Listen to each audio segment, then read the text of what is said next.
I matur është ai që i shmanget ekstravagancës dhe urren shpërdorimin. Kjo thënie e Imam Aliut thekson virtytin e të qenit të matur dhe shmangjes së teprimeve dhe shpërdorimeve. Le të thellohemi më thellë në kuptimin e kësaj thënie dhe hulumtojmë rëndësinë e tij në dritën e Kuranit. Kurani jep udhëzime për rëndësinë e shmangjes së ekstravagancës dhe shpërdorimit. Në surën Isra, ajeti 29, Allahu thot: Mos e bën dorën tënde të lidhur për qafe, mos u bën koprac, as mos e hap tepër dorën e të mbetesh i qortuar për shkak të kopracisë dhe i pikëlluar. Ky ajet thekson nevojën për modesti dhe shmangjen e shpenzimeve të tepërta që mund të çojnë në vështirësi financiare dhe mosmiratim të shoqërisë.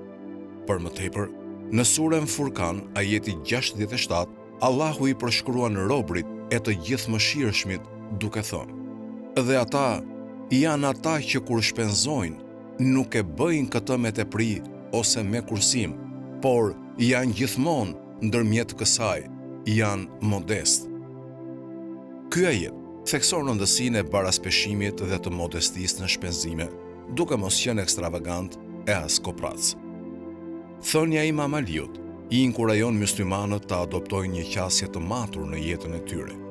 Duke shmangur ekstravagancën dhe shpërdorimin, individët mund të bëjnë një jetesë të baraspeshuar dhe të përgjegjshme. Ky parim ka implikime të gjëra në aspekte të ndryshme të jetës. Për sa i përket financave personale, të qenit i matur i ndihmon individët të menaxhojnë me urtësi pasurinë e tyre.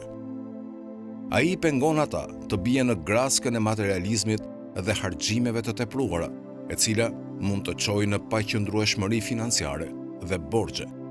Duke praktikuar modestinë dhe duke shmangur shpenzimet e kota, myslimanët mund të sigurojnë mirëqenien e familjeve të tyre dhe të kontribuojnë në përmirësimin e shoqërisë. Për më tepër, koncepti i të qenit i matur shtrihet përtej çështjeve financiare. Ajo përfshin përdorimin e përgjithshëm të gjitha burimeve, duke përfshirë kohën, energjinë dhe burimet natyrore. Duke shmangur shpërdorimin në këto fusha, myslimanët mund të bëjnë jetë më produktive dhe përmbushëse.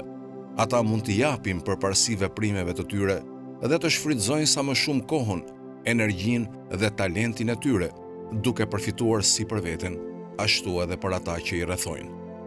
Thënia e Imam Aliut shërben si një përkujtesë për myslimanët për rëndësinë e të qenit të ndërgjegjshëm ndaj veprimeve të tyre dhe shmangjes së teprimeve dhe shpërdorimeve. Ai i inkurajon ata të adaptojnë një qasje të paraspeshuar dhe modeste në të gjitha aspektet e jetës, në përputhje me mësimet e Kuranit.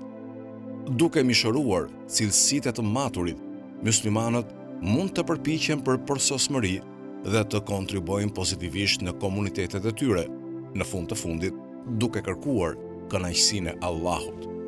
Allahu na dhon urtësinë dhe forcën për të qenë të matur në veprimet dhe vendimet tona dhe na bekoft me aftësinë për të shmangur ekstravagancat dhe shpërdorimet.